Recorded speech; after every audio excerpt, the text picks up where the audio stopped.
Good evening, Crimson Tide Nation, and welcome to the 64th edition of Alabama Crimson Tide Live from yours truly, Jackson Johnson and Jeffrey Only Talk Sports. We'll be joined by Travion Ware momentarily as he is dealing with some traffic. And let me tell you something, folks, you're going to be in for a wild ride as we go over the preview of the 2025 edition of the Iron Bowl. A lot is at stake in Jordan Hare Stadium, ladies and gentlemen. A lot is at stake. And we will be joined after the first segment where we go over our take on the Caleb DeBoer press conference. We are going to be joined by E2C's Network's very own Kyle Loomis.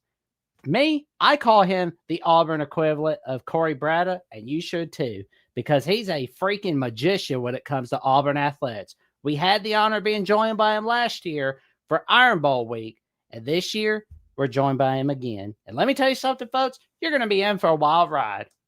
How you doing today, good buddy?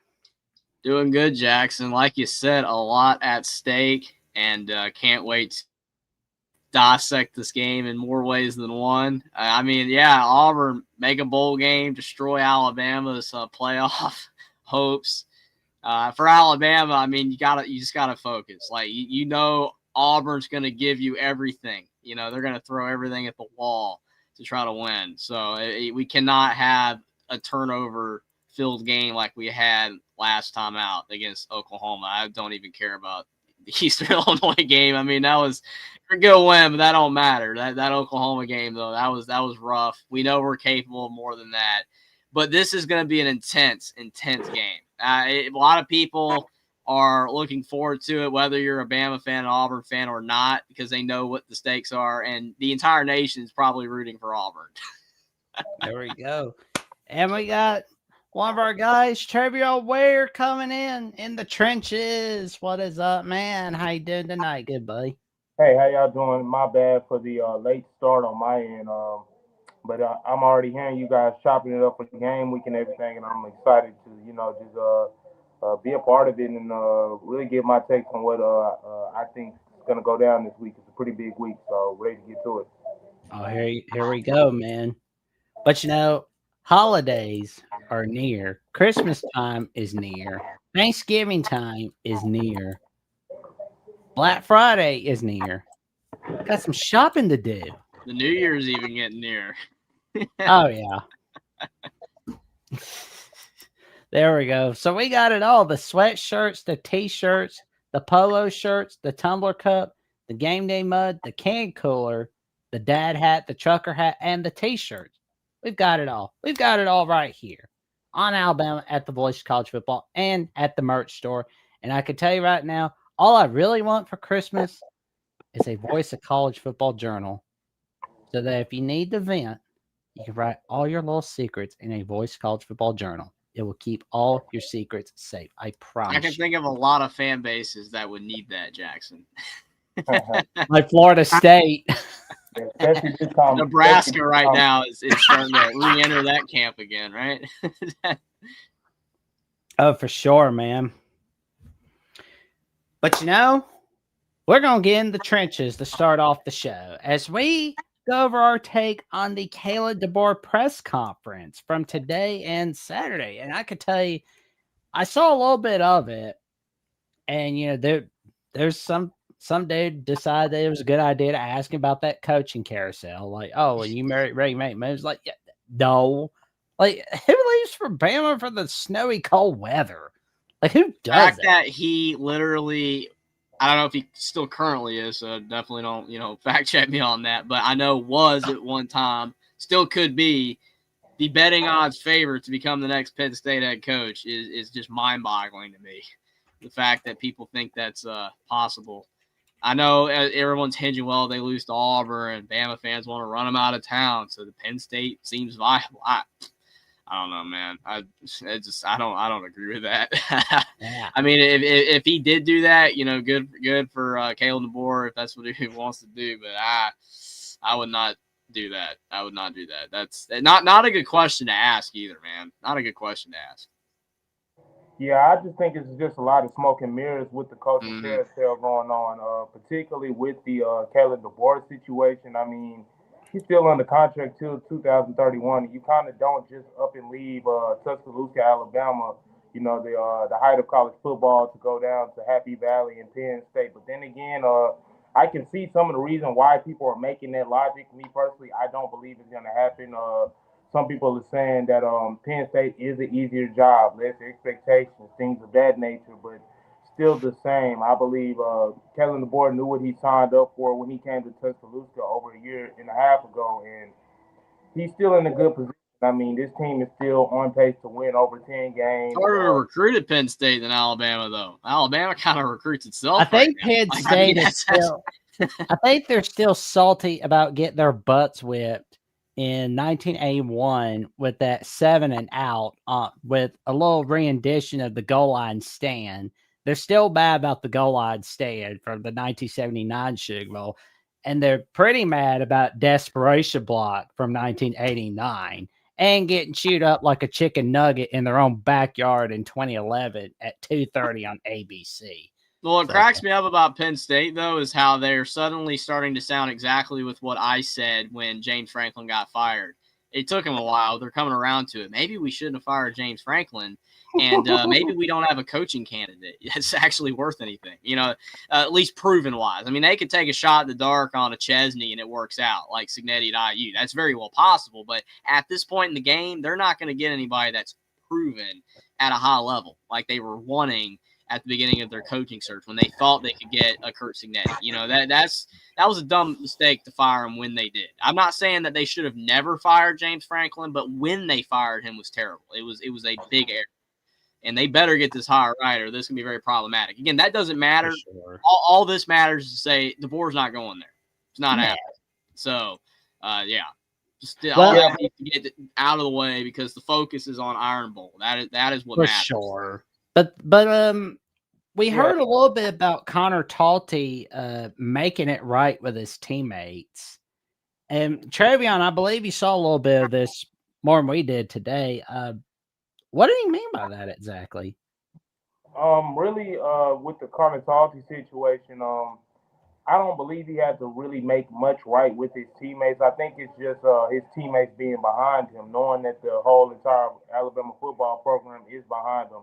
You listen to some of the stuff Kellen DeBoer was talking about today when reporters asked about Connor Talty and his mental space and how he's been doing since, the fan base is basically trashing him. And just like Jeffrey said Saturday, kicking is a mental part of the game. And I think I know for a fact that the Alabama football program knows that. So I think they're doing their best to try to stay behind Connor Talty and really just continue just to build his confidence up throughout his teammates, throughout the coaching staff, because Kellen DeBoer said today, we're going to need Connor Talty in the future.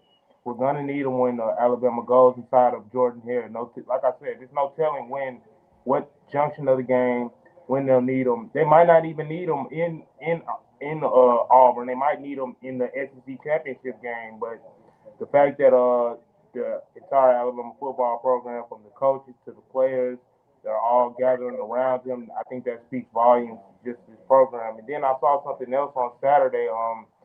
It was Alabama starting corner Xavier Brown. He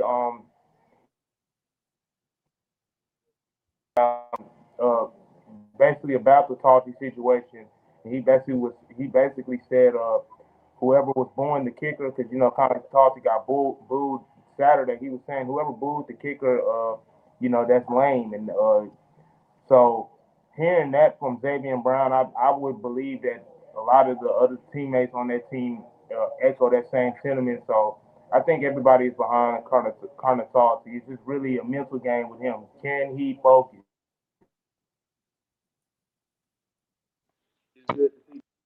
Are behind him. Yeah, he's got to block out the noise. That's all he can do. Literally, that's all you got to do. Do not look at social media because it's brutal. Again, just don't do that. Honestly, as an athlete, I think looking at social media is one of the worst things that you can do. Even if you're doing good and everything, you don't ever make a mistake, and you're just one of the best players ever, which is it's not possible to not make mistakes. But you rarely make mistakes, and everyone's just gassing you up online. Even that's problematic because it could get to your head in the negative direction there. Too much positive stuff, it can still be negative. So you need to be even kill. That's what coaches preach. That's what teammates try to do. Good teammates try to keep everyone on board, not get too high, too low. Social media is all about highs and lows. It's just people being nice, people being nasty. Oh, Just don't read it. It's good that his teammates and him. Hopefully everything's good there. It's just at the end of the day, I mean, you're making field goals. That's it. You got to be able to just block out everything else and make field goals. I mean, unfortunately, if you can't make the field goals, we're gonna have to get a new kicker eventually. But all the nasty stuff people have been writing about him online is some of the really bad stuff is abysmal. It should not be happening. I've said that before. I think it's over the top. You could trash his kicking ability, but do not say some of the things people are saying about him. But it's the internet. You're not gonna stop people from doing that. So, but yeah, hopefully he can stay focused. For sure. And he talked a little bit about evaluating Josh Cuevas throughout the week, because like we didn't see him play last week. And thank God he's getting healthy. Like I would love to see him come back for Saturday against the Auburn Tigers. And that's not to say that we only have cable like we've got amazing tight ends behind Cuevas, but you want to make sure you've got all your guys ready, especially for this 2025 edition of the Iron Bowl. The production Cuevas has given us has been massive this season. He's been an X factor, like not talked about enough by the national, pundits. Definitely by Alabama fans, but nationally, he's completely floated under the radar. He's been really good. Well, that's why you come to Alabama with the Voice College Football to hear a little more about Josh Cuevas, ladies and gentlemen. Go ahead, Travion. No, I was just gonna piggyback on what you guys were saying. Josh Cuevas, that's been the dude that's been the unsung hero of this Alabama offense.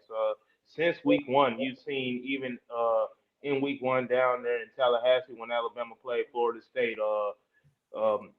Josh Cuevas, he was a threat in the blocking game, in the passing game, and just his leadership at the position. Being the senior tight end, knowing the importance of the Iron Bowl, knowing that these are some of his last college snaps. So I just think that it was pretty smart of Kalen DeBoer and company just to rest Josh Cuevas over this past weekend because you see they could have brought me out there and won with versus Eastern Illinois, but the fact that they were able to rest of Josh Josh Cuevas and some of those other guys like a Parker Brailsford, like a Jeremy Bernard, and some of the veterans on this team and get them able to get an extra week of rest under their belt so we can be full hands on deck when we go into Jordan Hare Stadium. I think that's a big deal in itself. So happy to see that Josh Cuevas is trending in the right direction because, like I said, Saturday they're definitely going to need him in the passing game, in the blocking game, and just his veteran presence overall. For sure, man. Like we definitely need him ready for Saturday. And he did talk a little bit about how Ackland Deer played very well on Saturday. And, he talked a little bit about the traditional Thanksgiving meal, how he loves the Thanksgiving meal. Personally, I'd like to see the Iron Bowl on Thanksgiving Day every 2 years for every decade, but, that's their time for another day. We'll definitely put that on the community post for Alabama with the Voice College Football because every time we're on Thanksgiving Day, we get to rocking and rolling, especially in 1964 and 1992. Mixing it up's fine if they want to do some on Thanksgiving, Black Friday, and Saturdays. I mean, I know like the Egg Bowl was on Thanksgiving for a while, and now it's not this year. It's on Friday. Nobody won't see Navy Memphis. No offense to Navy Memphis. I mean, it's crazy. That's the only college football game I believe on that day. Scratch that. Everybody wants to see Navy, but not Memphis on Thanksgiving Day. I'm mean, but I'm not that mean. I'm not going to be mean to Navy, Air Force, Army. They dealt with enough this season. Yeah, but going back to what Kellen DeBoer said, speaking on some of the players some of the positives that he saw from some of the reserve players on the Alabama football team this past Saturday, a player like AK Deer just being able to step up and showing some of his explosiveness as a runner, being able to catch the ball out of the backfield and being another viable threat in the Alabama backfield. I'm just hoping that maybe we can start seeing a little bit more of him as this season goes as the season wanes because at the end of the day, Alabama they need a spark in their run game. I mean, I think Saturday is an anomaly of what we saw. Uh, of course, it's going to be tougher sledding in the run game on Saturday when they face Auburn, who has the top defensive line in towards stopping the run game. I think them and Oklahoma have two of the top defensive lines in the SEC in terms of stopping the run game. But a player like a AK Deer, like a Daniel Hill, those can definitely be sparks to the Alabama running game. So I like what I saw from AK Deer, and I'm hoping that we can maybe potentially see more of him. I really don't know just because he's played 2 games this year, and they're kind of getting to the area of do they want to reserve his red shirt or not? Because the more you play him, the more you play him, that's gonna burn his medical red shirt. I mean his red shirt for his freshman year since he is a true freshman. But that really that just depends on how the coaching staff is looking at things. I mean, if he can help Alabama win now, I don't think they will be looking at that. But like I was saying, a player like AKJ could definitely give a spark to this Alabama backfield if needed. Oh, oh yeah, it's gonna be fun seeing Ecklendia because because like I know I bragged a lot about him in the off season, and I'm just glad that we got to see a lot of him on Saturday, and I hope to see him at some point in the Iron Bowl. That would be pretty cool. Yeah, I think it would be cool too. It's just Alabama. They got Jam Miller. They've got Daniel Hill and we saw a little bit of Kevin Riley trying to mix him back, get him back in the mix. So I really just think Alabama's going to play it a running back by committee type of approach. They'll take to the Iron Bowl Saturday and potentially into the postseason. But they have the backs that can get it done. It's just the will and want to. And Kalen DeBoer and Ryan Grubb have spoken a lot about this season. They have the personnel. It's just putting it all together. So hopefully we can see a much more put together group in Auburn on Saturday. There we go, man. It's gonna be a fun ride for Saturday, no doubt about it. But gentlemen, before we bring our guest, we got some bets we gotta make for the world of college football. Ooh, I think I know a guy on who to go to. You I gentlemen think know I a know a guy? guy too. I think I know a guy You too, know a guy. especially this week. We know a guy. He's the doppelganger of Bart Rogers. Hit it. College football is even more exciting when you've got some action on the line, and the games are even better when you're cashing in. And the voice of college football is the place to be to get the greatest value. Start with my picks. 75% against the money line, 58% against the spread, and I've got a 40-plus year track record. 11-0 in the college football playoff for me last year against the money line, 8-3 against the spread. And I'm just the warm-up act. Steve Merrill of Wager Talk is our ace in the hole, show stopper. 7 years with the voice of college football, over 30 years in the industry.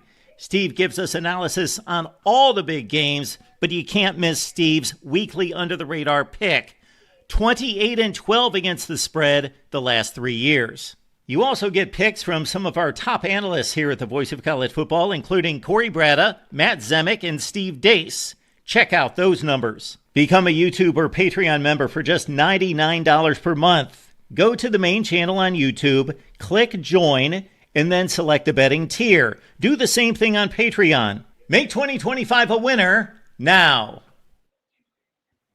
There you go. And that's why you go to Mark Rogers, Corey Bratta from the Hawkeye of the Storm, and Iowa Hawkeyes Live Tuesdays at 4 p.m. Central on Iowa at the Voice of College Football. Matt Zemek from USC Primetime Live, College Wire, Trojans Wire, Steve Merrill for those under the radar pits, and Steve Dace from the Steve Dace Show, Blaze TV, and on the Michigan podcast, including tomorrow's edition of the Big Ten Live Show, where Mark will be joined by Corey Bratta and Steve Dace.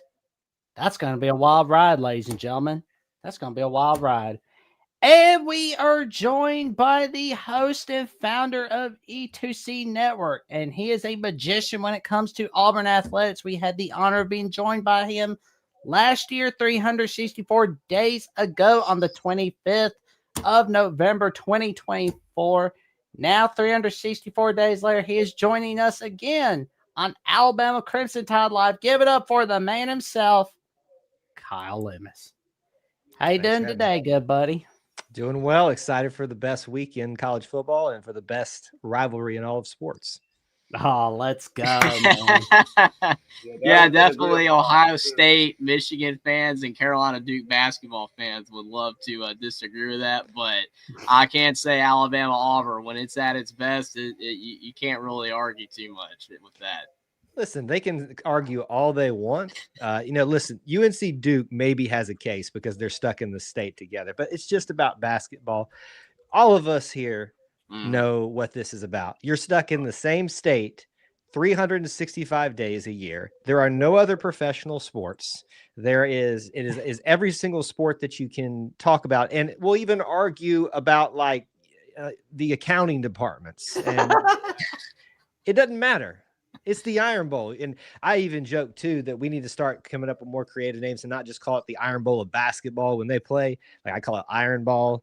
I even had my terrible joke that I keep running with is when Auburn's swimming and diving meet, they need to call it the Rust Bowl because what happens when iron meets water, it's a big deal, folks. No matter people try to downplay it. Michigan, Ohio State, they try to, when you have to call yourself the game, that's what I call over posturing. It means you're like trying to over project yourself. So I'm sorry. We don't have to call ourselves the game. We are the greatest rivalry in sports.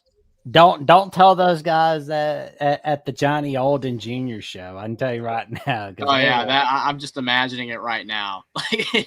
Oh man, it's like oh man. I mean, they insist that their rivalry is like 80 billion times better than Alabama Auburn, and I'm like, it's great. It's a great rivalry, but I mean, you can debate, but you can't say that yours is like that much better. Like, come on. Right. Listen, Alabama fans have shot and killed each other because they were not mad about losing to Auburn enough. Let's talk about that aspect of it. I mean, come on. It doesn't get any more tense than that when you even get mad at your own fan base to the point where you're going to, unfortunately, unalive somebody just because you didn't get the type of response you wanted out of your fan base. So it's deep, it's wide, it's the best rivalry in sports. They can debate it all they want. There is no debate. And before we get to our first topic of this preview, we got a $2 super chat from our buddy Sports Talk with Austin. And he asked us, better moment in this rivalry, kick six or 4th and 31? I'm going to let our guests go first on this one. Then we'll go to Travion, Jeffrey, and myself. But before that, we just want to say thank you for the $2 super chat contribution. We appreciate all super contributions to the channel. And, if you can't be able to put in a super chat contribution, no worries about it. That is okay. That is why you like, comment, subscribe to Alabama Voice College Football, and you share that link to your friends, your family, and the cashiers of Publix. The best moment in this rivalry, and you're honestly forgetting a few there as well, but it's the greatest rivalry in sports, but the greatest play in sports history as well took place with kick six. And I know that I'm biased on this one. I get it. But the 4th and 31, the Gravedigger's an outstanding play. Watch my heart be dashed out, in person for that one. But there was not a lot of people want to talk about the play, but you also got to talk about the context around the play. And Jackson and I were actually discussing this pre-show. What was on the table for both of those teams? A spot in the SEC championship, a spot obviously to go to the national title for Alabama at the time. Auburn had to get a little help from Michigan State, which they did. Thank you. Go green and go white.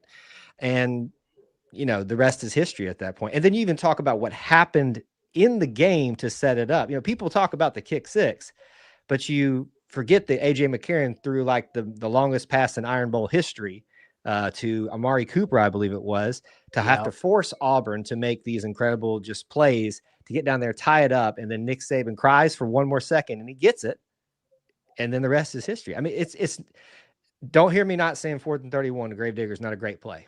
That's not what I'm saying at all. But there's no contest when it comes into this equation. Yeah, for me, I try not to be biased. Obviously, I'm on the Alabama side of things, but I'm kind of leaning towards more of the kick six being a more monumental play, bigger play than the 4th and 31. Obviously, 4th and 31, the chances of that play that play even being completed is 0 to none. I mean, with the kick return, we see kick returns all the time, but I'm more so agreeing with what Ariel says. Just the fact that just the significance in the moment of what was on the table, on the line, and the fact that you don't see a lot of games in that fashion. I've seen walk off touchdowns and things of that nature, but I haven't really seen games still to this day end in that fashion. Even years have passed. I can count on my hand. I mean, I can count on my hands from the high school level to the college level, even at the professional level. I've seen hail marys and stuff like that happen, but I don't think I've seen a kick, and the fact that the kick was short and Auburn had I forget the guy's name. I know Chris it's Davis. yeah, Chris Davis, number 11. Yeah, Yeah. he was yeah, and the fact that he was the fact that he was able to get back there and have a return, and like I said, just everything that was on the line. I might have to lean with the Auburn side of things. I mean, now don't kill me now, don't kill me now. I That's not won't. something I do. That's not something I do always. But from a non-biased standpoint, if I had to take somebody that didn't know much about Alabama or Auburn and ask them what is the better play, I think I think they'll probably say the the the kick six. Honestly. You're next, Jeffrey. Well, I mean, I don't know how I can really top what Travion just said. That's a great description. Even what Kyle said as well. I mean, the thing is that if you're looking at context, yes, it's like I've said with Ohio State, Michigan, right? Like now that you have a 12-team playoff, it reduces. Unfortunately, it makes people mad when I say it, but it reduces how important some of these games end up becoming, because it's easier to make the playoffs. The scenarios are not as crazy, right? Like, oh, you can face the same team twice if you both make the title game. You couldn't do that before when you were in the same division. It makes these individual games less valuable. That Ohio State Michigan game where the winner was in the playoffs and the loser was out a couple years ago, you saw how big that game was, right? Mm-hmm. Now you're not going to have that anymore unless somehow both Ohio State and Michigan are on the edge of playoff contention. Or Alabama-Auburn as well. That Alabama-Auburn game ended up being for who was going to be in the national championship game because it was the last year of the BCS. Now, it would have been even better for Auburn, obviously, if they had won the national championship. They lost Florida State, but still, they made it there, and that game was a direct result of that. If Alabama had won, they would have played Florida State. I still think we would have had a better chance to win, but that doesn't matter. Florida State was stacked that year. But still, that significance of that play and the craziness of the play.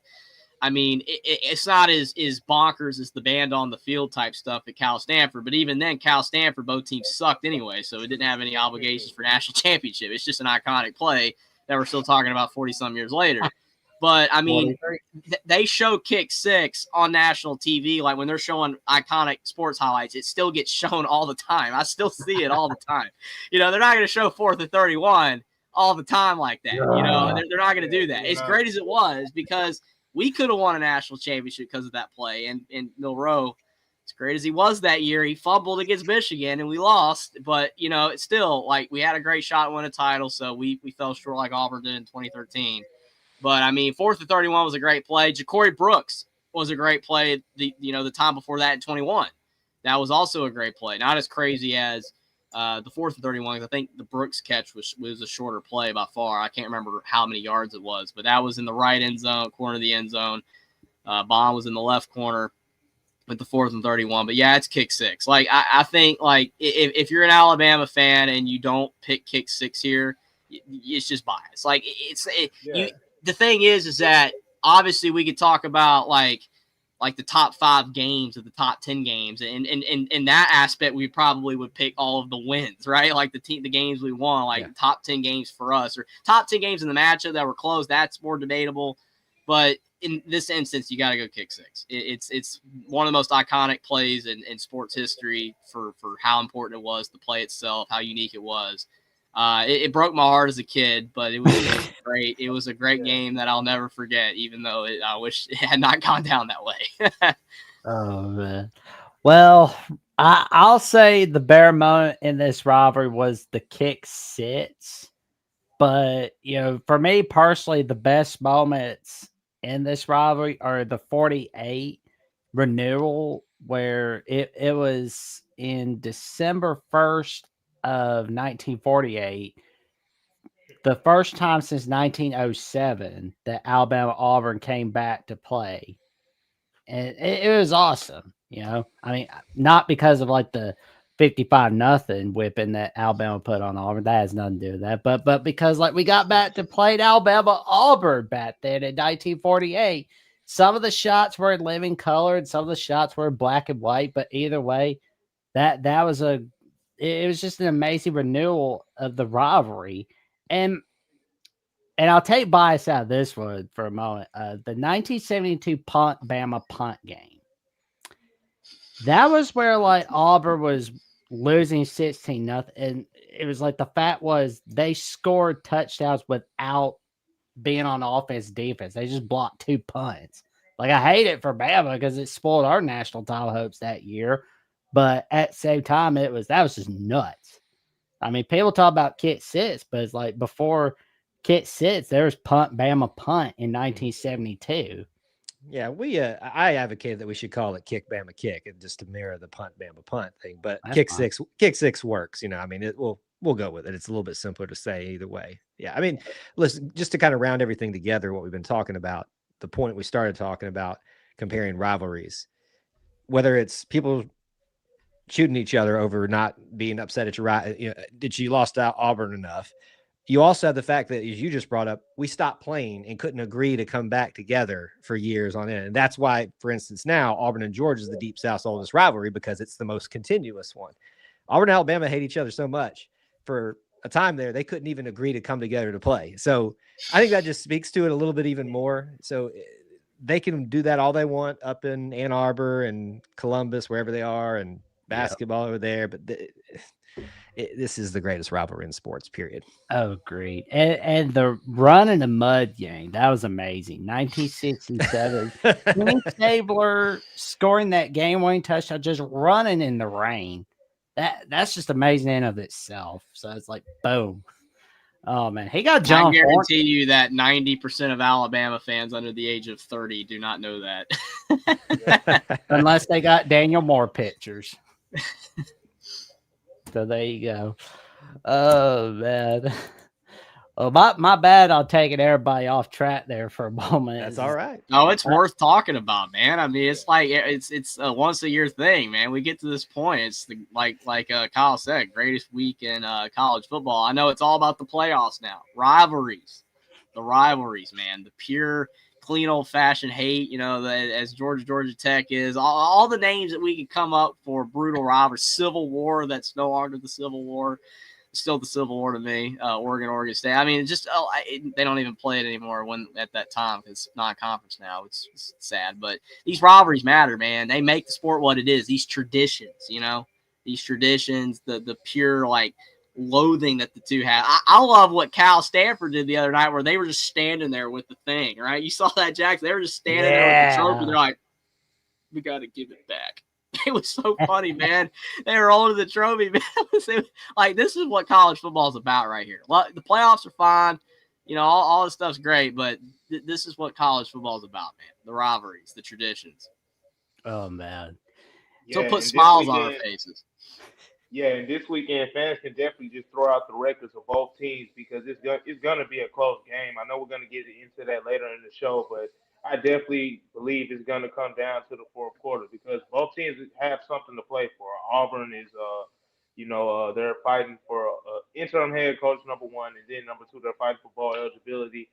Alabama fighting to get the 10th win, fighting to advance to the SEC championship game and keep those college playoff hopes alive. So it's definitely going to be a tight one this Saturday. Can't wait to get into it. I mean, any other team that's 5-6 in college football right now, I mean, Penn State on the road, Maybe, I don't know, but any other 5-6 team in college football, though, Alabama will be favored by double digits practically, like even on the road. But the spread's like 5 or 6, depending on where you're looking. Like it's close for a reason. People know it's not going to be a blowout. I mean, Alabama was a lot better, in my opinion, in 2021 than they are in 2025, and we barely won at Auburn. And 2023 is more debatable. That's probably we were better. We're I don't know. But that was close. Favorites. So the thing is that it doesn't matter. Yeah, that spread's moved because it was 5. It was 5.5 earlier. That's why I said 5 or 6, 6.5. It's been floating around. But the spread's close because it doesn't matter how good Alabama's been the last few years that we've played in Jordan-Hare. It's been close. We sometimes blow out Auburn at home. Not on the road. Every time we play on the road, it's close lately. It usually always is close. But even lately when Auburn's been down, it doesn't matter. They still give us a heck of a game and make us sweat. And somehow we pulled out the last 2 in Jordan-Hare. Some would say it's haunted. I mean, it's what I was told. Yeah. I mean, like, ever since, like, the Iron Bowl's been played in Jordan-Hare and in Tuscaloosa, anytime we've seen Alabama Auburn play Jordan-Hare, Alabama has never won 3 straight times. The most they've won is 2 consecutive times. That's it. Speaks to it a little bit, I think. Obviously, Jordan-Hare is a magical place, and I messed up there a little bit too. Let's be clear; it's pronounced Jordan.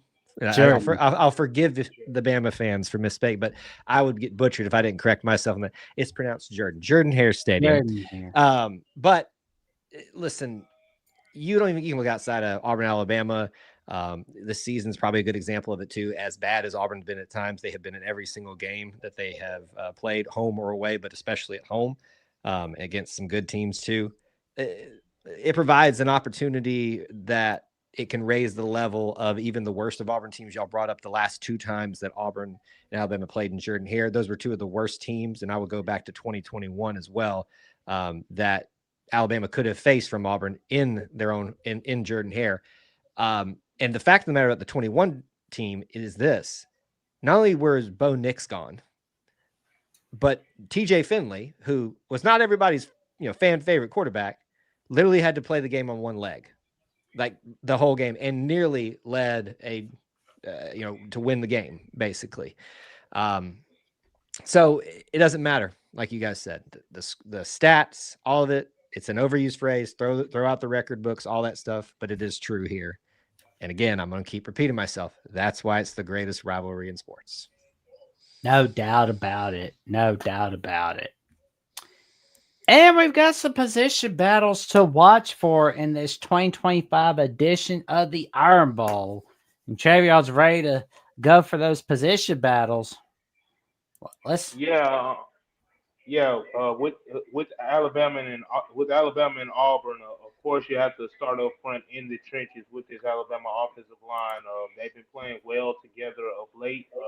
I mean, obviously last week you can't really count that because the competition wasn't up to par, but it always starts in the trenches with Alabama and Auburn. So I'm looking for I'm looking to see if Alabama can run the ball on can establish a run game against an Auburn defensive line that ranks second in the SEC in stopping the run.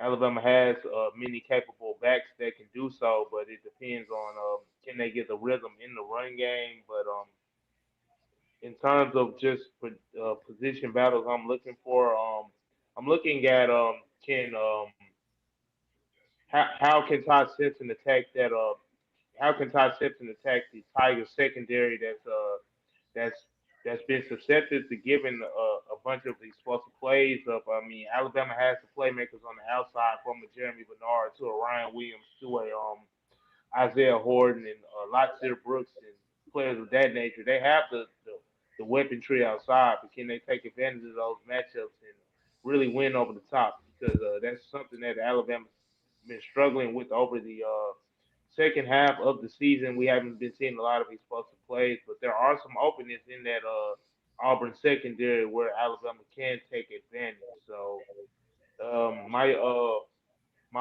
first position matchup would just, like I said, it would just be how can Alabama get push up front with their offensive line to try to not be staggered in the run game and create a serviceable run game so that they can get some of those get some of those openings to open up in the Auburn secondary, and they can take advantage of those matchups they have outside on the offensive side of the ball. Kyle, what are the position battles to watch for in your eyes? I hate to just kind of be a little bit boring here too, but for me at least be boring. But I got to agree with what he just said, just the opposite way. Um, Auburn's known for their defense this year and had just an abysmal offense until changes were made at the head coach. And for 2 games, at least it looks pretty good. The defensive line for Auburn is what exactly what you think it is. They have held some of the best rushing attacks to keeping them in check, if not stifling them completely. So I think that's a big question mark. But for me, it's the same story that has happened no matter who the opponent is for Auburn over the last 5 to 6 years. Can Alabama exploit Auburn's offensive line? The question, or the answer to that question, is I don't know, because the true story about Auburn's offensive line is it's been so inconsistent. They are either really bad or really good, and maybe not even really good, just good. That's what my biggest gripe has been. Is so I think if Alabama can go after Auburn that way, Auburn's offensive line, and really fluster no matter who the quarterback is, you're going to force an Auburn to be a little bit more desperate, even more at home, especially heaven forbid there's an injury or something like that. If you get, Jackson Arnold certainly hasn't had the best year, and he has shown the ability to get a little bit flustered at times and try to do a little bit too much if he has to come back in the game. Deuce Knight obviously had a great game versus Mercer, but it's Mercer, folks. Like, let's not get overhyped here. Like, it was great. I celebrate the kid, but it was Mercer. So can Alabama exploit them, especially the middle of that offensive line? Mason Murphy moving over to center, that seems to have helped a little bit Auburn once their starting center went down and we were trying to rotate somebody else there. So I feel a little bit better about the middle of the offensive lines, just what I've seen from him in 2 games. But I think that's the biggest thing. If they can attack the middle of that offensive line, or even just the edges, just attack the offensive line, and you might find yourself with an opportunity to really exploit Auburn's offense, even in 2 games where they've looked drastically different. And before you come on, Jackson and Jeffrey, I think Alabama does have the personnel on the defensive side of the ball to disrupt that Auburn offensive line. I mean, they have a young pass rusher in Yanze Pierre, number 42. He's come on strong over the second half of this season. I think he has 6 sacks in the last 8 games. So he's kind of molded into Alabama's best overall pass rusher. They have the return of their Wolf linebacker, Clay Rusaw, who can also be a disruptor in the middle of that Auburn offensive line, and they just also have some other they have other players like a Deontay Lawson, like a Justin Jefferson, like a Keon Keeley, other players of that nature. Forgive me if I'm leaving anybody out. I know it's a couple of others, but they have the personnel. Uh, Defensive wise, Kane Warmack has his Alabama defense playing at a high level. Like, I think it's the best he's been able to get this Alabama defense to show in the past couple years, and I think that speaks a lot to the job he's done. Just with some of the past defensive coordinators he has. So, um, I I do believe that Alabama has the forces on the defensive side of the ball to kind of wreck the game, but and that's something I'm going to get to later in when we further discuss. But I'm confident in the defense that they're able to do so. For me, it's gonna come down to the offense and how they're able to exploit Auburn, because they, like I said, they have the athletes in the position areas, but can they put it all together? There we go. And Jeffrey, what do you think will be the position battles to watch for in this 2025 edition of the Iron Bowl? Well, I mean, quarterback's big because, I mean, you're talking about Ty Simpson's, last couple games. He's not been right. I know that a lot of people are trying to, just not worry about it, which, I mean, something you could do about it. We just got to hope for the best when it comes to Ty Simpson. But, at the end of the day, he's not been playing very well lately. I mean, the 2 picks against Eastern Illinois, the turnovers against Oklahoma. He had an elite start to the season. And his stats overall still are great, but he just hasn't looked the same the last couple of weeks. Now you're going into Jordan Hare. And the crowd, if we let Auburn stay in the game or Auburn takes the lead in the game, it's going to be crazy. And I don't know if Ty Simpson is up for that right now. I don't know where his headspace is, but he just visibly has just, to me, I'm not there, I'm not on the sidelines, in that situation, but just from watching on TV, he just doesn't look comfortable right now. Part of his O line sometimes can be, not the greatest, but against Eastern Illinois, there are 0 issues, and he still just mistakes, and that cannot happen.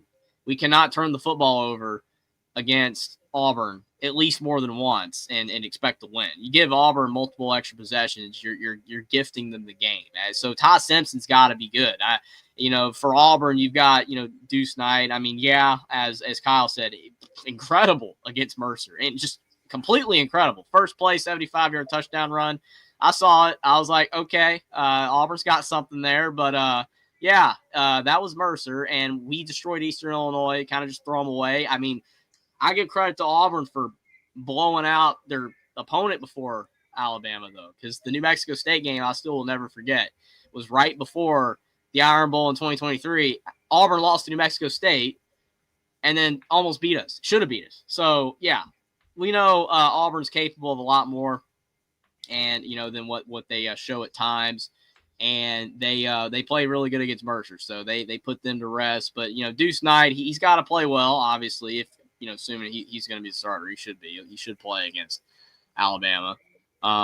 It's like he's got to not make mistakes either. But, to me, it's going to be tougher on Ty Simpson's end because everything's to lose for Alabama. Auburn has nothing to lose. If Auburn don't make a bowl game, I don't think Auburn fans are really going to necessarily care all that much, right? Like, if Auburn was 4-7 right now, they would still want to beat Alabama just as badly, and with great reason. Like, it's not going to be make or break whether they don't make a bowl game or not. It's just about beating Alabama, as it should. So, like, all Auburn's got to do is just play free, play loose, just give it 110%. Bama, you got everything to lose. Not even a whole lot to gain outside of winning the game. I mean, because you win, you still can miss the playoffs. You get blown out in the SEC title game. We still got more work to do. This game, we just have to win to keep our season, afloat for the playoffs and everything. So Ty Simpson's got a lot, that he's got to overcome there. So the quarterback battle to me matters. Like, if Deuce Knight outplays Ty Simpson, that's not good. That is definitely not good at all. Because, I mean, our receivers are going to play well. I'm not worried about the receivers. Our receivers are going to play well. It's just whether Ty Simpson can get the ball to him and not turn it over. And obviously, running the football, I think that we ran the ball well last week, but it was Eastern Illinois. We need to run the ball well enough. But it doesn't have to necessarily be, anywhere near the focal point of our offense. If Ty Simpson is doing great, if he gets back to early Ty Simpson in the season, we can win because our passing attack is potent. But if he's off, then we are going to need the run game. And if our run game struggles, then we could have issues. So I think the most important player out there on the field for Alabama to win is Ty Simpson. I really do. I think that he has to play well for us to win the game. And a point of clarification for starting, as far as I'm aware, it is going to be Ashton Daniels. Deuce Knight did great. I think they'll find a way to utilize him. I'm shocked. But Ashton Daniels, he actually had a pretty good couple games there before. I don't know how much you guys are aware of the situation. The only reason he didn't play in this game was because they're trying to redshirt him. I figured most people had heard about it, but just for those viewers that weren't aware of that. So Ashton Daniels, I think, showed a lot of poise. And he's not known throughout his career for that, from what I understand about his time. I'm not going to act like I'm some expert on Stanford football where he came from, but that was the talk about him. I was impressed with what I saw of the guy in just a small amount of windows. Also impressed with what I saw Deuce Knight do, but again, it's Mercer, and I know that's the overused phrase, but that's I'm a big guy about context, and I think emotions are valid, but the context is so downplayed, and that's so important in our discussions about things. And so when I push this about Deuce being overplayed a little bit and the hype around him, it's not to dissuade anybody from being excited about him. It's just, let's keep things in perspective here, folks. Great game against Mercer.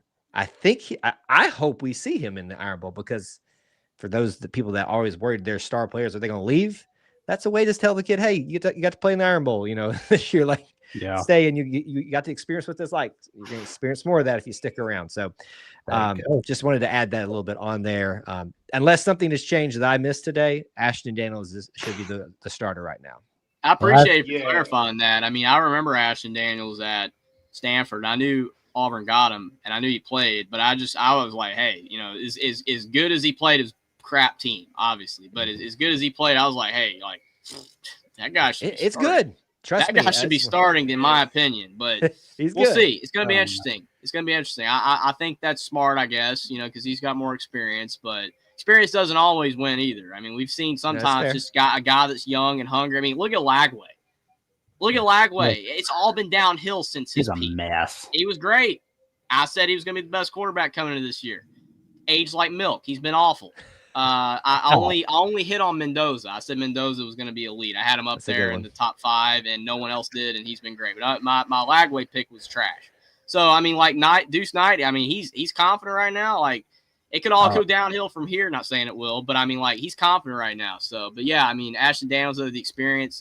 But my point still stands for me that the quarterback battle is important. If Ashton Daniels or Deuce Knight or both outplay Ty Simpson, we're in bad shape, because I don't know if our run game will be enough to bail us out. I'm sorry, Justin. Just to really wrap up the position battles and piggyback off that point, it's just the fact that Auburn has 3 suitable quarterbacks that they can throw in at any time. So I believe that's just something else that Kane Womack and this Alabama defense has to prepare for, because as Alabama fans know, mobile quarterbacks have given Alabama issues in the past, trying to contain them. And even though Deuce Knight, he might not be a starter in this game, he still could be used in the package where he could use his legs and hurt the Alabama defense. And not to mention, he still can throw the ball. So Alabama preparing for all 3 quarterbacks, I believe that's also going to be a big part of their week and their preparation leading up to this game. So that's something that Alabama fans and Auburn fans just have to see. Just have to keep an eye out for, because we also saw Jackson Arnold last year when he was playing for Oklahoma. He ran all over Alabama, so he also has the skill set to do that too. So Alabama definitely has to keep their eyes on each quarterback. Can't take any quarterback lightly at all. Well, and just kind of put a bow on the position battles. The offensive line of Alabama going up against the Auburn defensive line, that's going to be a position battle to watch out for. Because it's going to be, if you can put a ton of pressure on Ty Simpson, that puts Alabama in trouble. But I think Alabama can protect Ty Simpson and make sure that he's safe. He's good to go. It's not like having to deal with that Oklahoma defense. Like, nothing personal against the Auburn defense, but it's just that Oklahoma defense. Oof. They're good. Yeah, they'll chew you up like a chicken nugget. And kind of just wrapping up your point, Jackson.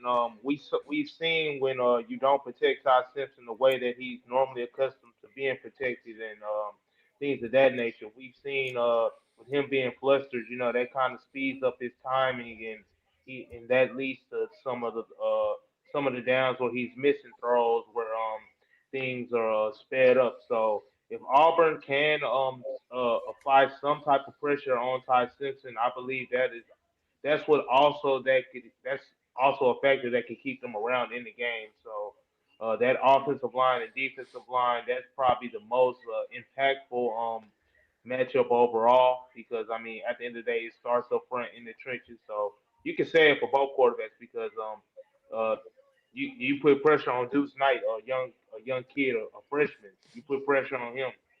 more than likely he's going to crumble. You put pressure on Jackson Darnold. We've seen he's prone to make mistakes or kind of get in his own way when you put pressure on him.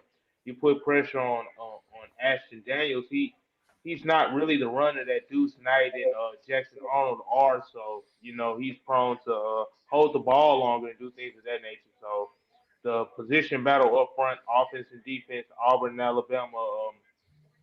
The battle of the trenches. That I believe that's going to be a big story of the game. So yeah, that's a position battle that both fan bases can be looking out for. For sure, man. Like it's gonna be interesting to see what it's gonna bring on Saturday. And it's like can Alabama make sure that Simpson's doing all right, protected enough? I think they can. And what's going to be happening with Daniels coming in at QB? We'll definitely find out and see. And we get to our next topic, the players to watch for Alabama Auburn in this 2025 edition of the Iron Bowl. For me, I know Daniels is a guy to look out for. Mhm. I'm looking out for him, Mhm. especially after the fact that he was named the starting QB going into the Iron Bowl. Yeah, And you yeah, got it, because like Cal. I'm just curious to see what he's gonna bring. Because it was like if they want a shot winning this, I think they should have gone with Deuce Knight. But at the same time, I'm like, oh, good for us. Hey, But at Jackson's agreeing with me. I mean, it really made sense. That's why I was like, Deuce Knight, man. Like, God play him. But again, Ashton Daniels can still do well. I mean, it's not to say he can't. I mean, Stanford's rough. We've seen guys transfer from Cal and Stanford that have done well. So recently, wink, wink. So it's that's definitely very well possible he could do good at Auburn. In this game. He's like Kyle said, he's done well already. But yeah, I agree with you, man. I would go with Duke tonight though. I can see why from an Auburn standpoint where Deuce Knight wasn't the starter. You got to think about it. It's Auburn. I'm pretty sure they got a lot of older players, a lot of seniors on their team, and coming into the Iron Bowl, they kind of probably want a experienced quarterback, somebody that they've been going to battle with before in the past, and the games that Ashton Daniels has started, he has shown some promise. So for me, the players to watch, like I said, Alabama going to have to prepare for all three quarterbacks. So I'll just say that quarterback room in Yeah. general, that's a position just to watch. You can just lock them all in the same category. And then you got to look at some of the weapons that Auburn has. Mhm. We talk about a Cam Coleman. I know a lot of Alabama fans are, with the Ryan Williams Cam Coleman comparison. Alabama fans tend to go with Ryan Williams just with the electric electric playmaking ability we've seen from him in the past. Of course, he's had sort of a sophomore slump, but Cam Coleman over there at Auburn, he can do those exact same things. He's kind of a bigger guy. He's kind of got more of a bigger frame, a more of a physical wide receiver, and somebody that can definitely win one on one on the outside. And that's who he's gonna be matched up on the outside against Alabama's corners. I mean, and Alabama's corners have done a good job holding their own on the outside, but you definitely don't want to get you definitely don't want to you don't want to you don't want to get Cam Coleman one on one. You kind of want to shade the guy over. So Cam Coleman, that's definitely a dude that's a player to watch for me. Another player that I would have to watch just a receiver that's by him, Eric Singleton. That's also a dude they're gonna have to watch. So Auburn's quarterback room and the two receivers, I believe if they could really just really force Auburn to play one quarterback and force him to beat them with their arm.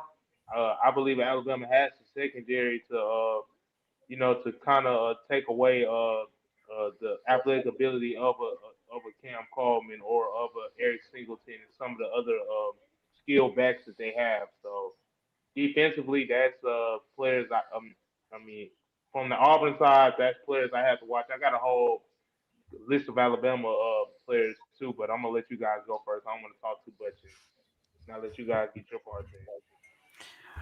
Kyle, who are the guys that we need to look out for? The other ones we got to look out for from Auburn. I'll give you one on each team, so 3 of them: offense, Okay. defense, and special teams. Y'all brought up all the big ones, the obvious ones, and that doesn't make them any less corrective answers. But for me, especially in wide receiver rooms, I'm always intrigued not by the first guy, not by the second guy, because number one receiver always gets the most attention, and then if you can find a way to shut down number two, you feel a little bit comfortable. But if you've got a group of 3 to 4 wide receivers that are all outstanding, you guys know that better than anybody with some of the wide receiver rooms that y'all have had in the past. The one you want to watch out for, in my mind, Malcolm Simmons. He was the leading receiver last game. Again, it's Mercer, but he's like a Swiss Army knife guy. He can catch the ball over the middle. He can throw it out to him in the flats and let him just go to town. He can be using the jet sweep. He's just an athletic guy. Get the ball in his hands, and he'll ghost you. Basically, he'll be gone like before if he gets a little bit of room. So yeah, Cam Coleman, absolutely. Eric Singleton on the other side, absolutely. Malcolm Simmons, and I'll even throw Perry Thompson in there too, who's been coming along nicely this year. So, but Malcolm Simmons would be that offensive main guy I'd pay attention to. Offensively, I'm going to take the easy answer here for Auburn fans that they know exactly who I'm going to say. X-Man. Xavier Atkins has just been on a tear. Very few times as a content creator, when you make predictions, do you get to nail it on the head? And I'm so proud to say that I nailed this on the head to start the season. I said, there's something about a guy, even only playing 1 year in minimal time at LSU, this guy knows how to play, practice, whatever, against SEC level talent, and that's going to translate on the field in some way, form, or fashion. I didn't think it was going to be to the level it was, but Xavier Atkins, outside of like 2, maybe 3 games, has been the leading tackler. He's made some incredible athletic plays to get interceptions, things like that. He just flies all over the ball. Xavier Atkins is definitely the defensive guy. Pay attention to special teams. Alex McPherson, the kicker for Auburn, who's just had, I won't go into the full details of the story because it's so long and detailed, but he has had quite the career at the start, the middle of it with his health concerns, and then had a rough game this season where we thought it was probably over for him. And then he just bounced back to set a record. And it's been a great season, a great ending so far to his season. So that's your 3 that I'll give you on each side of the ball, or all of the sides of the ball. Well, and obviously, besides our receivers like Lottie Brooks and Ryan Williams and Jeremy Bernard and Isaiah Horton, because Horton hears the Tide, of course. And our guy, obviously, to look out for is Josh Cuevas, if he's able to come in on Saturday. And obviously, you want to look out for Ty Simpson, but LT Overton, now that's a guy to look out for. Yahtzee Pierre is another guy to look out for on defense. Man, Justin Jefferson, look out for him. He'll bring you some magic. Dijon, that's another one to look out for. I'm hoping he's in again like he was last week, because that was fun watching him. Man, and I know Talty's got to look out for, but yeah, for possibly negative reasons or positive reasons. Hopefully positive, but not confident in that at all. Listen, I have been very well behaved this stream about the Alabama kicker jokes. Y'all are not making it easy for me, okay? So don't set me up further for even your chat. Don't let, I got some ammo just sitting here waiting, but don't make me use it. Yeah, we'll keep we'll stay clear of that. I definitely don't disagree with any of the picks for Auburn at all. I mean, like you said, Kyle. I mean, for sure, like biggest defensive guy, Xavier Atkins. I mean, looking at his stats, I mean, 7.5 sacks, 2 forced fumbles, pick, 81 tackles. Like all that's like by far like best numbers on the defense for Auburn. So like him. I definitely agree with. I agree with the receivers. I mean, it's the same. Like Auburn's got a few really, really good players. I mean, they got a solid team for a 5-16 because they got talent. But those guys kind of stand out. I mean, obviously for Alabama, Ty Simpson. I mean, he's got to play well. I've stressed it.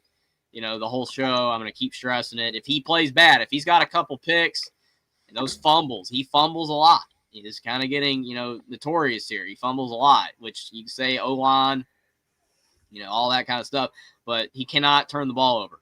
I'd say the offensive line for Alabama, you can't really single out an offensive line player. It's hard to do that. You can single out a defensive player, you can single out a receiver, but the O-line, the entire offensive line for Alabama has to be good. We got to push back Auburn's defensive line. We cannot let Todd Simpson get rushed, sacked, because if that happens, it could get ugly. That's when things have gone wrong for Alabama in the last couple of years. It was less with Milroe because he ran so much, but still, I mean, the offensive line has not been as good. If the offensive line is better, then the run game will be better. I think the offensive line has been better this year. Like, it has been better, but at times it can still relapse a little bit. So our O-line, Todd Simpson, and like defense, I think definitely you're talking about John Lee. He's incredible. Like, you cannot talk about Alabama's defense without bringing up John Lee. He's been incredible. Maybe he can get a pick or two in the game because he's been picking off a lot of quarterbacks this year.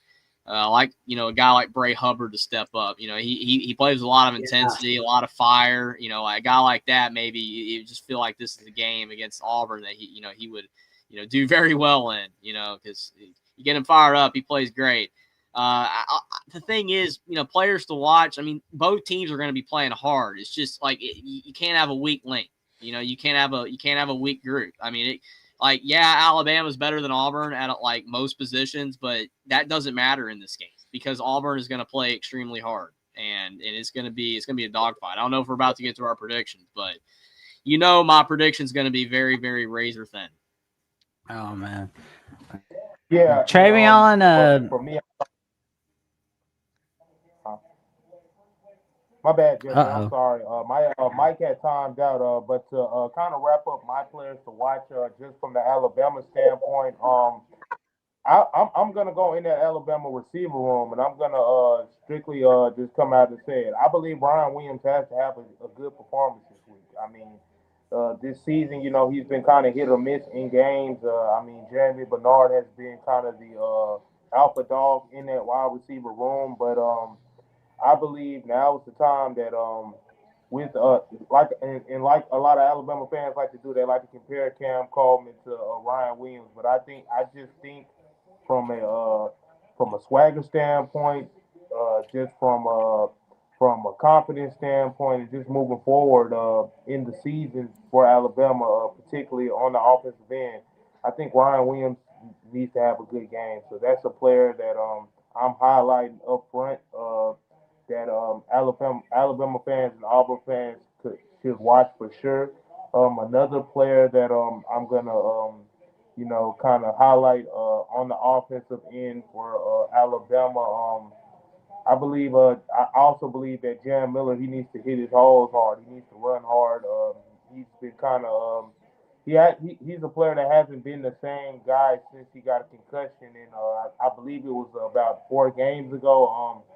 First of all, he started out the year with a shoulder injury, and he's been kind of working his way back. And when he did get back that Georgia game, Alabama was able to see improvement in their run game. But I believe he got a concussion versus Missouri, and ever since that game in Columbia, he just hasn't been the same. So for me, it's Ryan Williams, it's Jam Miller, and it's also a third guy I'm also gonna challenge on the offensive end. Not challenge, but just something to look out for as a player to look out for.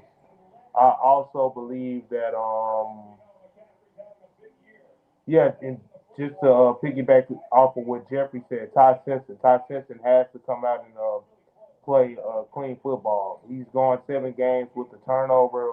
Some turnovers were his fault, some of them weren't, but it's become a habit now. It's 7 games, and that's kind of painting the picture of who he's kind of becoming. And I don't believe he's that type of quarterback. He's a quarterback that takes care of the football. He's a quarterback that distributes the ball to his weapons. So I believe if Todd Simpson comes out and plays clean football, that Alabama should be okay. But those 3 players on offense for sure, Ryan Williams, Jan Miller, and Todd Simpson, they have to perform good Saturday, or not saying that Alabama will lose, but it's gonna make the job harder if those three players don't show up on offense on Saturday.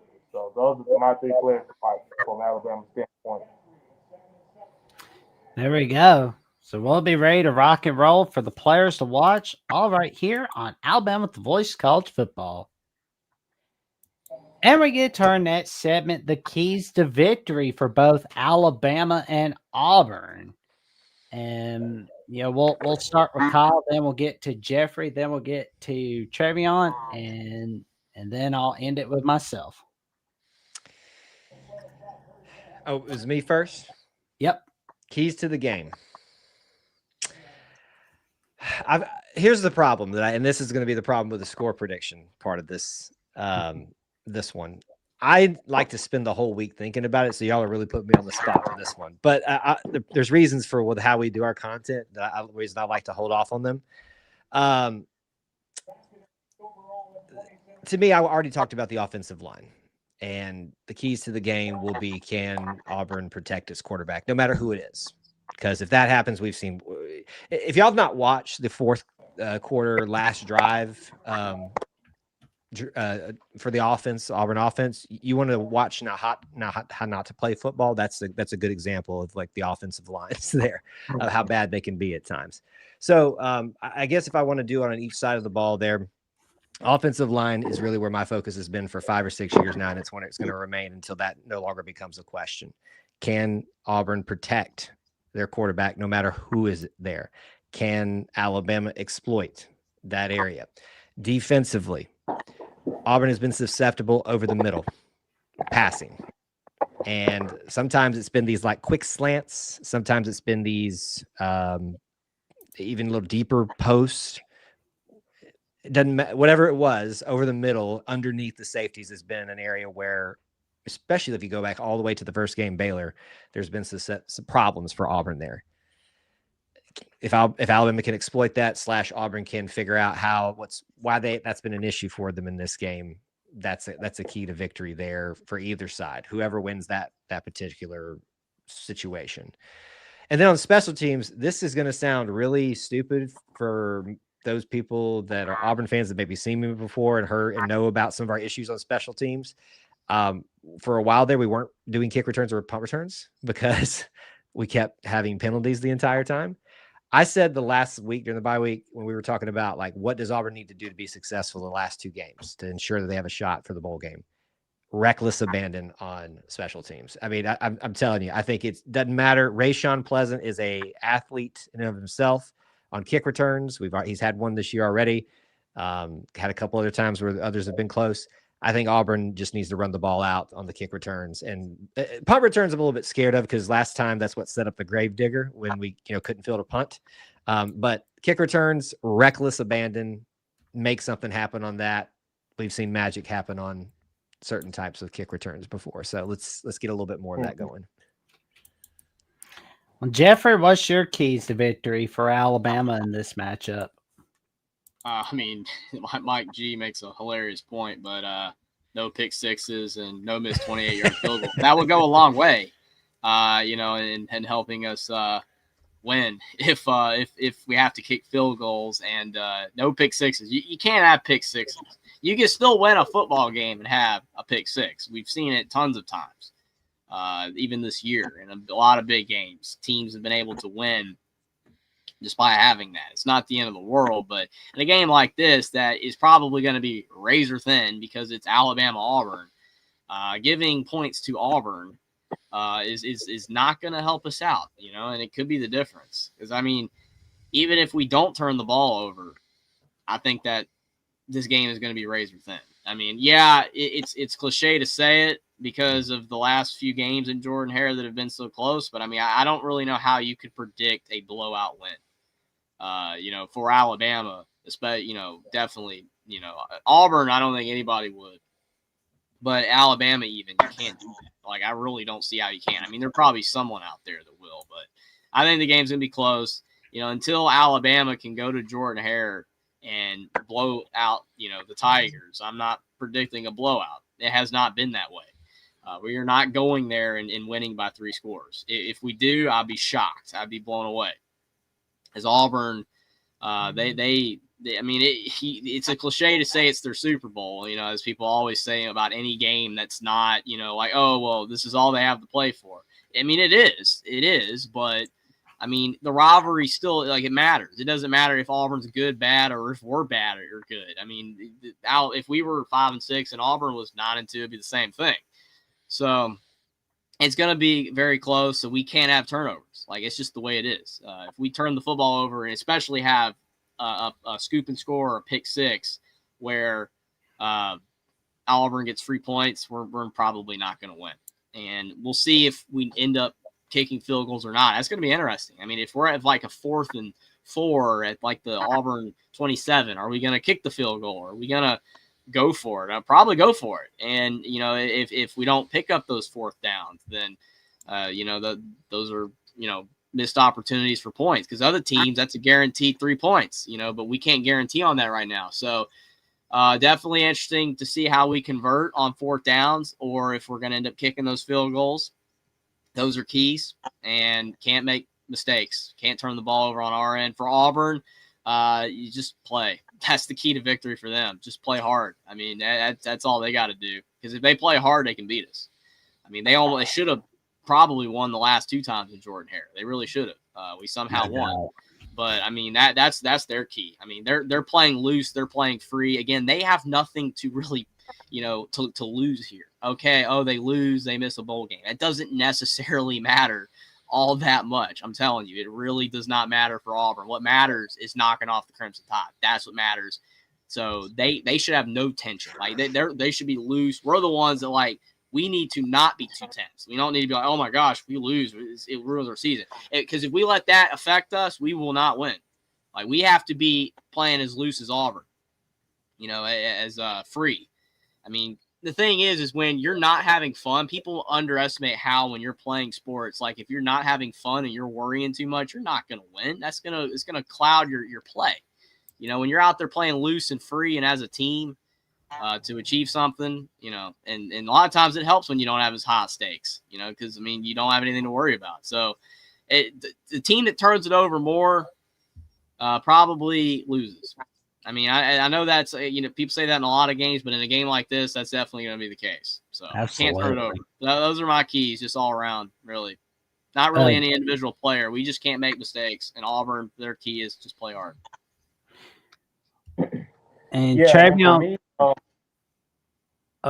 and for me, for Alabama, it comes down to 3 things, and these 3 things have been hindering this Alabama football team most definitely in the second half of their season.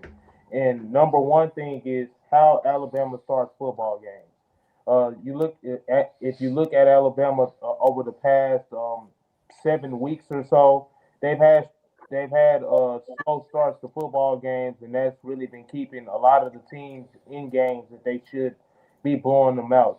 My prime example being South Carolina.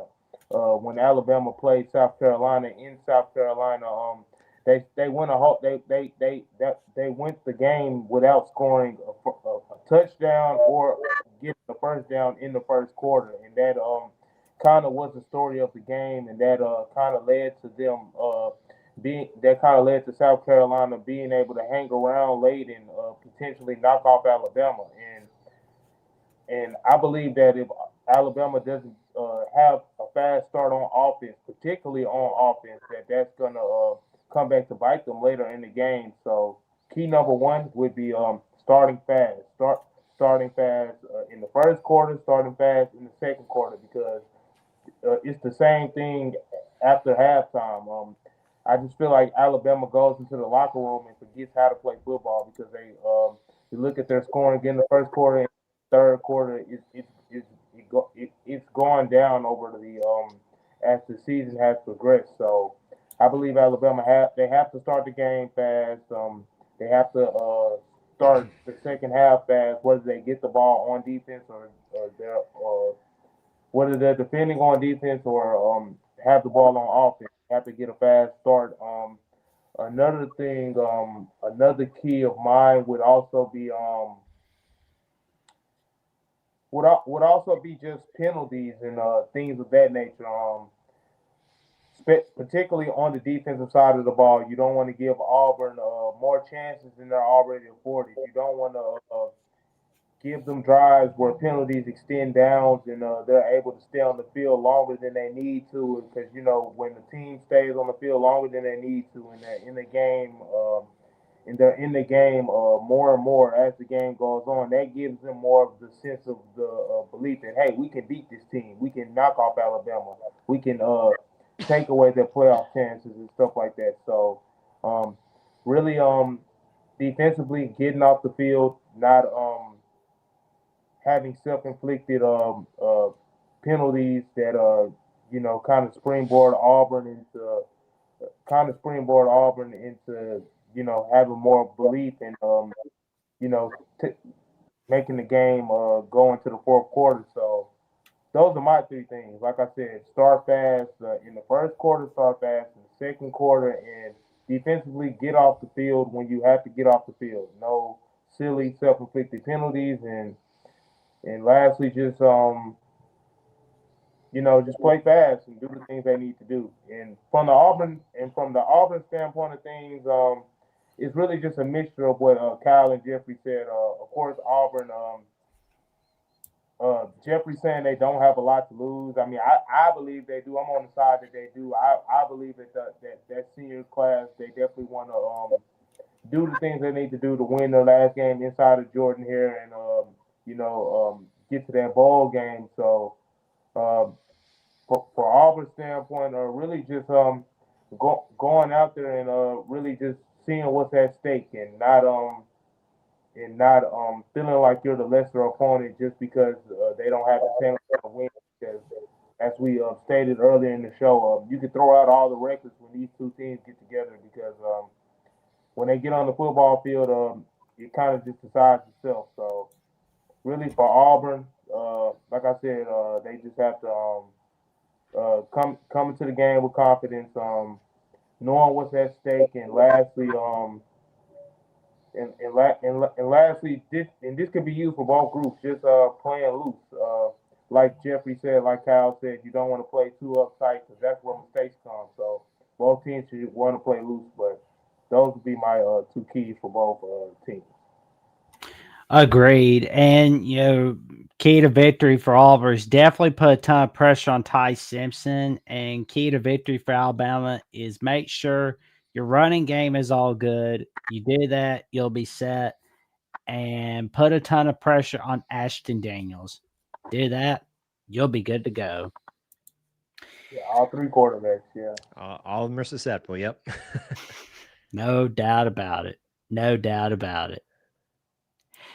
And to put a bow on this edition of Crimson Tide Live, we've got our score predictions, and we will start with Jeffrey, then we'll go to Kyle, then Travion, and I'll end it with yours truly. Definitely. For my score prediction, I've been saying the whole show, I think it's going to be close. And my score prediction absolutely reflects that. I cannot pick Alabama to lose, though, in Jordan-Hare, considering the fact that the last two times we were in Jordan-Hare, we found a way to win. So we are going to find a way to win. I'm going to go with a 28-27 win over the Auburn Tigers. No field goals. We're not going to kick field goals. There will be no field goals kicked in this game. And if there is a field goal made by Connor Talty, that would be mind-boggling. That would be a redemption story. And I'm talking about made field goals, not a field goal kick that's missed. I'm talking about a made field goal. If we have a 24 on the board or a 27 or even crazy. So, I'm going with 28-27. I think Auburn will make a couple field goals because we'll get a couple of stops to keep them from getting touchdowns. But we'll win by one. I think Auburn covers. I think it's going to be another classic on our hands, and it's going to be another heartbreaking loss for the Auburn Tigers. But that doesn't mean Auburn can't win. It's a prediction. Auburn definitely can win. They have a shot to win for sure because they had two incredible shots the last two times in Jordan-Hare. I cannot wait. Obviously, the stat about Alabama not winning 3 in a row in Jordan-Hare, that's a little scary. And plus, I'm not very confident in Ty Simpson right now. I'm not, but. I think Alabama will get it done and get a 1-point win over the Auburn Tigers. But do appreciate you coming on, Kyle. Fantastic having you on. It was a great show. Sure. Definitely. I got to head out, though, but appreciate everybody for tuning in. And good luck to your Tigers, man. It's gonna be a great game, and hope Alabama comes on top, keeps their playoff hopes alive. Roll Tide, everybody. Roll Tide, everybody. We'll be seeing you soon, Jeffrey. See you Wednesday night, good buddy. Appreciate it. And you can check out Jeffrey Only Taught Sports on Only Taught Sports, where he taught sports every single day, or at least he tries to. One of these days, we're gonna get that. We're gonna get that quote trademarked. It's gonna be all his. And we get right next to you, Kyle. Mm-hmm. Your next, good buddy. Well, I will start by saying when we did early season or preseason predictions, I predicted this would be a loss. Again, it's been said 1,000 times. We'll say it again. I think this one will be a very close game. It'll be another one of those that we're talking about. How did this type of Auburn team that looked like this on paper give an Alabama team that on paper looks so much better than the fits than it is? So that's kind of what I'm working from, is the original prediction that Auburn would lose. I've also said that I've done a lot less thinking about the predictions that I have this week, since I'm a little bit off with the holidays and stuff. So I'm going more with my gut, and I'm going more with just how I feel right now. And how I feel right now is that Auburn will score 27 points.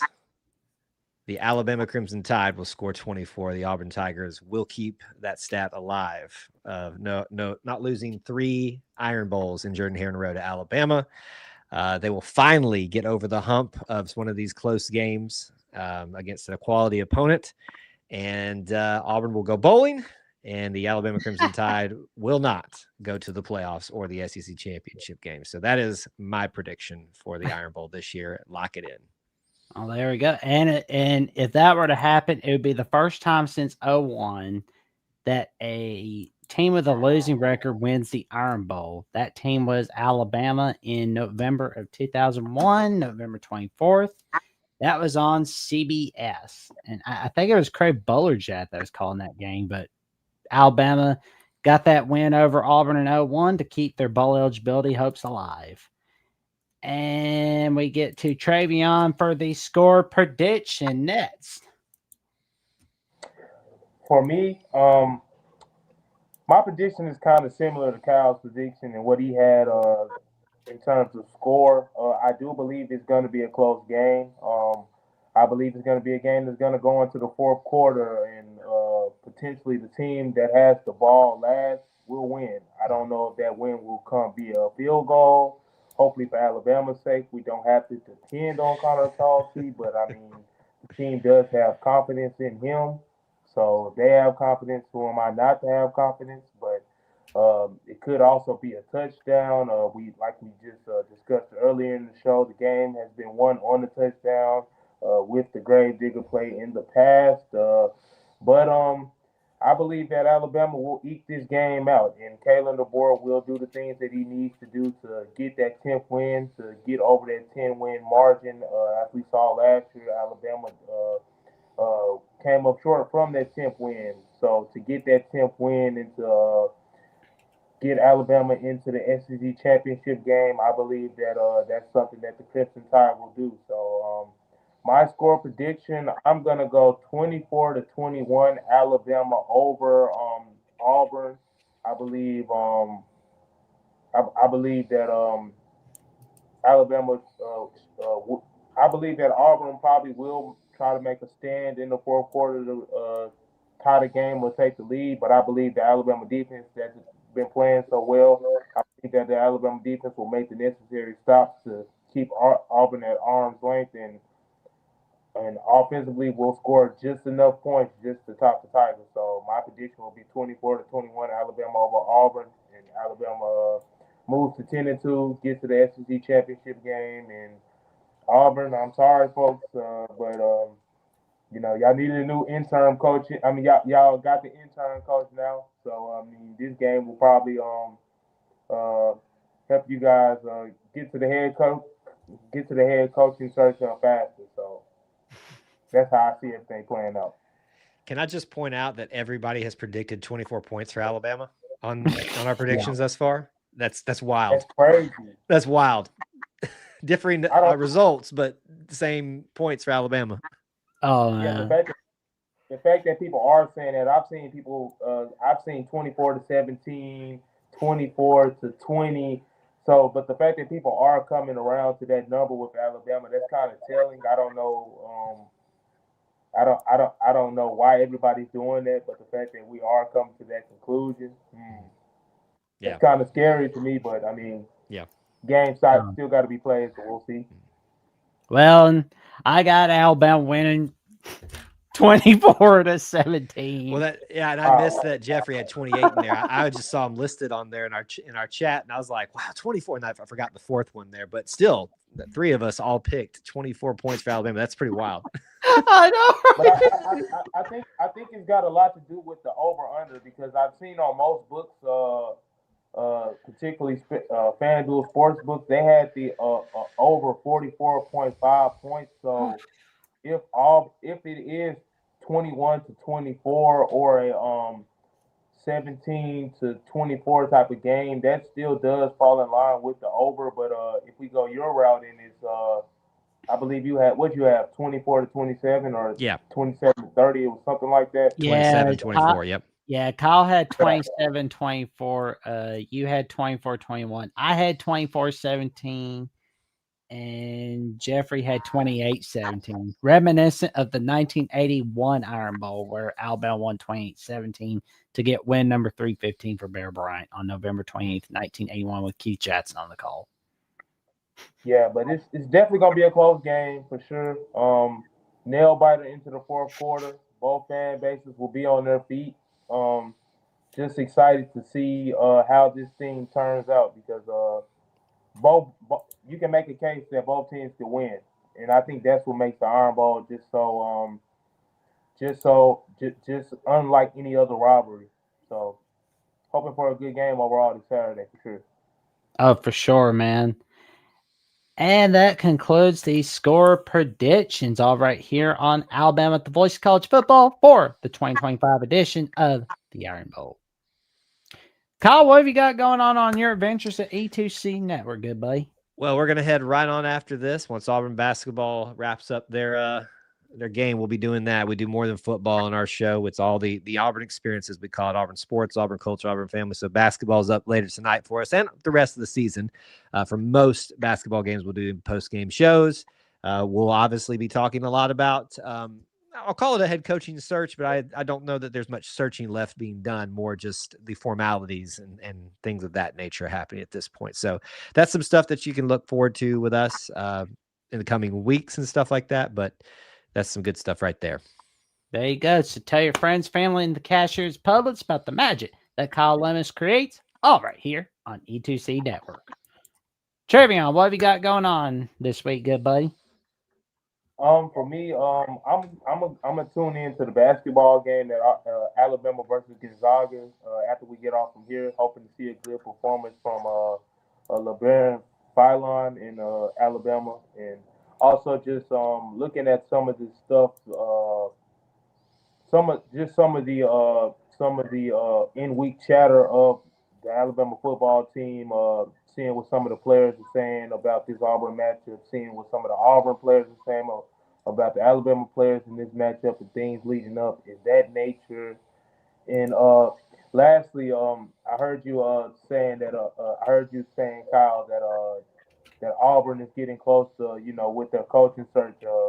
I'll just say something. Me personally, I think it's going to be Summerall from Tulane. I think y'all going to go with Summerall from Tulane, but that's another story for another day. But that's some of the magic I got going on. Like I said, tuning in to the Alabama basketball program and seeing what they can do, and just looking at some of the chatter around some of these other rivalry games, particularly Alabama, Auburn, but just some of the other games around college football. So, man, Coach Burt's asking about Auburn's new coach. Durkin is the interim coach, but the new head coach, I think, we'll know by next week. I would imagine that Sunday. I think you hit it there. The going knowledge is that Summerall. The question is, when does it happen? Not so much who it is at this point. However, However, Durkin, I would say, has control over the situation more than anyone else does right now because of he holds the keys in his active audition right now. So I think it's really Durkin and Summerall, and it's probably Summerall right now. Yeah, but lastly, before you get off there, but Durkin, like you said, he holds the keys. A win over Alabama, that would definitely be a big a big check mark in his box. Right. With There we go. with Auburn, with their inquiry looking for coaches, that would definitely put him up there. So this weekend's game does have big implications on the field, off the field. So definitely excited to see how it turns out. There we go. Tell your friends, family, and the cashier's post about the match that Trevion Ware creates. All right there on TWare1K on @/Twitter. And don't forget to check them out on tomorrow's edition of Alabama Primetime Live, where we are back at our regularly scheduled time, 6 p.m. Central Time, where we discuss our reactions to where Alabama is going to be ranked in the CFP rankings, recruiting updates, and much, much more. All right there on Alabama with the Voice of College Football. And you can check me out on Alabama with the Voice of College Football. I will be on with Lucas Hill on SEC Live in just a little bit. That's why I've got the link in the chat all right there. And you can check me out, Jackson Johnson 979, where I am undergoing a new logo for the Jacksonian and going over a channel logo as well. So we're doing all that. All y'all, if y'all want to come in to Jackson Johnson 979, y'all vote on the new logo. Let me know what you think, and I will unveil it, whatever you choose, on December 1st. And of course, I've also got Steve Hellwagon joining me for a Jackson episode 90, where we are discussing the preview of the game between Ohio State and Michigan on Big Noon Kickoff. And it's all right there. And for more updates, what I've got going on, the Jacksonian, Alabama with the Voice of College Football, ACC at the Voice of College Football, once, twice a week appearances on the Feinbaum Show, where the weekend's full of surprises, and on Jackson's World of College Football with Mountaineer Paul on Lockdown West Virginia. Check me out, Jackson VOCFB on @/Twitter and on the Instagram threads, Jackson Johnson 543-908. And with that being said, we will see you all tomorrow night, 6 p.m. Central Time. And like, comment, subscribe, click on the notification bell so you never miss another video again whatsoever on Alabama with the Voice of College Football. And we thank Kyle once again for joining us for the second straight year on Iron Bowl week for Alabama with the Voice of College Football. And with that, he wants you to War Damn Eagle, but we say, roll, time, roll. War Eagle.